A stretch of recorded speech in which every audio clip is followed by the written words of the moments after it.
আল্লাহ নবী বলছেন আল্লাহর ভয়ে কাঁদে যে তার জাহান্নামে যাওয়া ওই রকমই অসম্ভব। মুআবিয়া বিন হাওদা রাদিয়াল্লাহু তাআলা আনহু বলেন, রাসূল সাল্লাল্লাহু আলাইহি ওয়াসাল্লাম বলেছেন, সালাসাতু ওয়ায়ুনিল্লা তারাহুমান না, তিন শ্রেণীর মানুষ জাহান্নাম চোখে দেখবে না। তিন শ্রেণীর মানুষ জান্নাতে যাবেই যাবে। তিন শ্রেণীর মানুষ জান্নাতে যাবেই যাবে।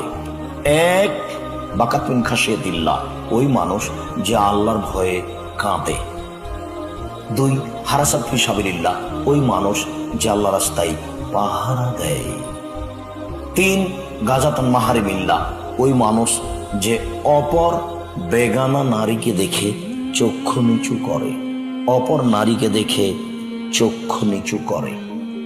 রাসূল সাল্লাল্লাহু আলাইহি ওয়াসাল্লাম বলেন, 6টা কাজ করো তোমরা, জান্নাতে আমি নিয়ে যাব। কিভাবে নিয়ে যাব সেটা আমার ব্যাপার।